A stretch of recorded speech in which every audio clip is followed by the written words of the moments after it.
guys have heard all about different risks with insurance that you got to be aware of, how to structure your assets, and then estate planning, deep dive into estate planning for all the things, right? For both your business and also your real estate.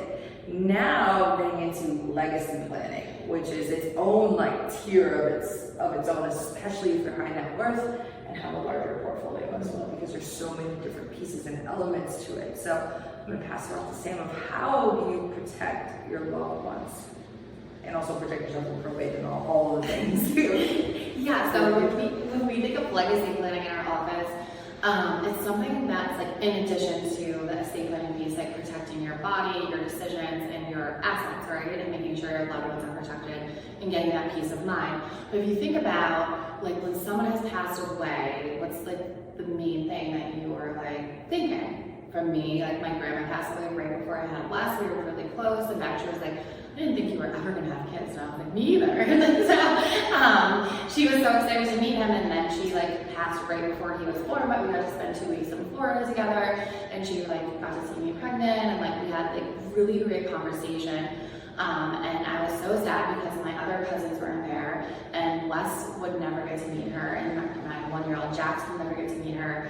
So I thought back and I was like, I wish I had recorded like our conversation, and she had left me like a voicemail, and I have that on my phone, and I hear this all the time. So we offer like videos of, you know, people telling stories, we ask them questions, and they'll share like how their upbringing was, or like if they have a partner, what their, you know, how they met, their story. These things are saved in our office and on our system so that when something does happen, the family has something to listen to, and it really makes a difference. Or if there's like on like a more like serious note, a distribution scheme that's different, like one child gets X amount and another child gets less, like a video or a letter explaining why. I have had clients do like boxes with special items in them and tell us where that is. Also, like for me, I have everyone in my family record storybooks, right? So they, like my children's grandparents have done a storybook, and I have one grandparent that's still alive, so he's done a storybook for the kids, and my kids love them, right? Actually, my 3-year-old Wes was like listening to my mom's story over and over again. I was texting her like, I hear your voice on a repeat. Are you haunting me? He like listens to it down. But it's just those little things, and clients actually like certain clients really like to do it. It's not like something you have to do, but it's an option. Yeah. And we, you know, someone comes in and they're sick and they have a terminal illness. You can see how much they enjoy sharing, and it actually does become emotional even for my staff.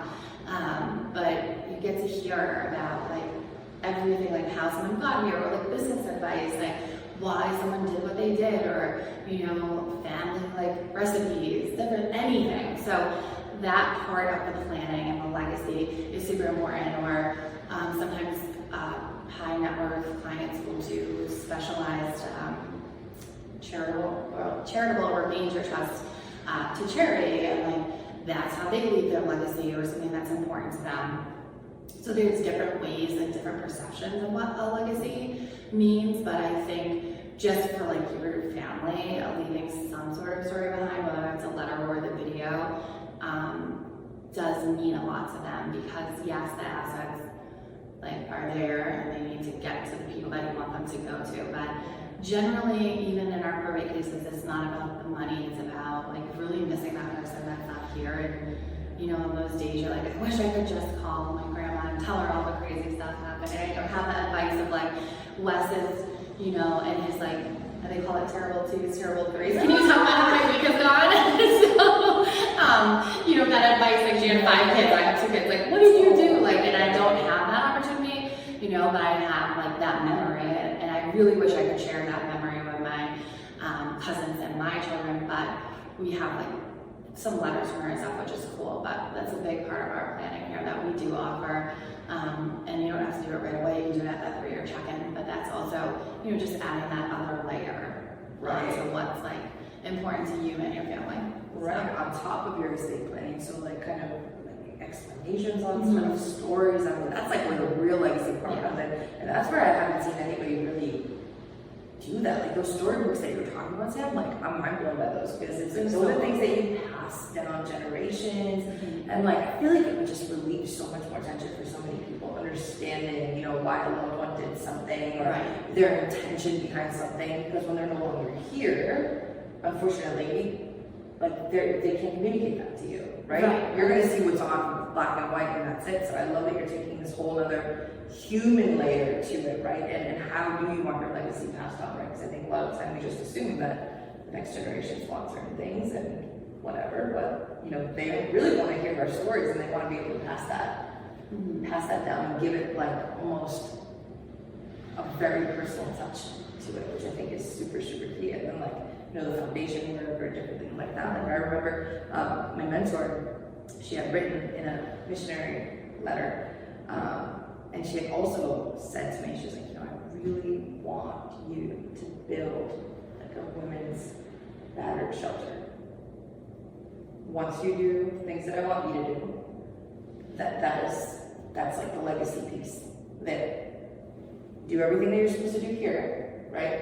But that's gonna be the crown jewel. That's the legacy piece. So it's like super cool that like like she basically said to me, Pam, I want you to be in charge of this and operate this and run this way.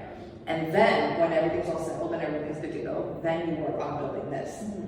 Like it's almost like they know they're not going to be here for that part of the journey, but they still won't set that intention, which is like super, super powerful. So like that is so cool. Like seriously, but like how, like that's really what it's about. And it's like to be able to pass through generations and loved ones to explain like this is what we do. And then it's almost like everyone then almost gets called into the mission, if you will, you know, which is so cool. And people, this is something I've learned in my job, people like direction, especially when they're making decisions for other people. And we have these conversations a lot, like clients will come in and they'll say like, you know, I want my 18-year-old to be my medical healthcare proxy. And I'm like, okay, well, 18-year-olds are all different, but like, do you think like this child will be able to really make the decision, right? And I'm not telling them not to do it. I'm asking the necessary questions to get them to the place of feeling really comfortable, right? And like your mentor giving you the direction, she knew you would execute what she wanted. Her legacy lives on, and she gave you the direction. So a lot of this is like the direction. I went backwards a little bit, but the direction and making sure like the people you're picking will follow the direction, are capable of doing the direction, and will do exactly what you're asking them to do. And a lot of people are just like, well, I want to be fair and like split this between my children. And I was like, but it's not about being fair. It's about you. What do you need? What do you want to happen? And what was the intention of that person? Right. You know, and I think that that's super, super cool. Like the estate planning is one thing, kind of, you know, setting things up per the law so you can kind of avoid probate and do all those things. But this is like taking it one step further and really saying, okay, what is the intention? Because I feel like life is lived very differently when you live with intention and direction, rather than kind of like, you know, leaving it up to the powers that be, right? Don't leave it up to the powers that be. But like, how cool? Because with that intention, then you can move appropriately. Correct. You know, which is super, super cool. And always remember giving back to like someone's legacy, like in your case, you're like living out what the legacy was meant to be. Right, and like what she started, right? And like being able to like work on something like that, and then down the line you're like, this is all for you, and in honor of, in memory of, and it's like you become part of that mission. And I think that that's like the coolest thing ever. You know, I think one of the most important things, the best quote I've ever learned and heard in my life was, "We're all just here to walk each other home." Yes. Right. So it's like being part of that mission, kind of unifying together, and it's almost like through our loved ones, you know, they're part of our mission. That's why they're our loved ones, right? So I think making that kind of assignment is like the coolest thing ever. Really taking it a step further, and not just thinking about what is the paperwork and the document itself. It's like, what is the intention? Like, what does your family really want to create in this world collectively? You know, so it's so many cool things. So not just estate planning, but legacy planning as well. Yeah, 100%. And I think, there's so much that you can do. Like legacy is different for everyone. Because at first, when we were implementing this, I was like, in my head, I'm like, legacy, right? And I hear this a lot. Well, like, I'm not like someone changing the world, but actually each of us is changing the world in our own way. legacy can really be defined in whatever way you want it to be. Absolutely. So it's like, how are you going to define your legacy, right? So everything that you're doing, like, what is the intention? What is the intention of you purchasing all of these properties? You know, what is the intention of your business, and what is the intention of your family with the assets that they have? Like, there's a reason behind all of it, and it can't just be money, right? It's always beyond that, right? Of course, yeah. I always think back to like my boys. I'm always like, what am I teaching them? Every day that I do something, what am I showing them? How am I teaching them? And yeah, I think you can make just like minor things and make a big difference. 100%, 100%. So we're kind of wrapping it all up here. Of course, we're wrapping it all up here with all of the things. And guys, most importantly, you have now, going through this series, have learned how to protect your assets, right? Through the insurance, structuring your assets, estate planning, and now legacy planning, which is like the crown jewel on top, a little icing on top, and whatever other metaphors you want to throw in there. But like, this is really what it all comes down to, right? When you're living your life with intention and you're building all of these things, like, don't forget to make sure everything's protected, and then how's it going to live on beyond you, because that's where real magic happens, right? So like, to be able to have like generations from now say, you know, my great-grandfather or my great-grandmother, like, look at what they did, and like, listen to their storybook, and like, how cool is this, and look at what they built for the family. Like, that's really what it comes down to. So protect those assets.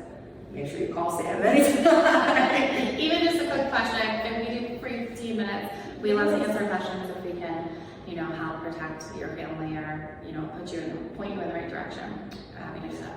Absolutely. Thank you guys so much for joining us. We're so grateful, and come hang out with us anytime.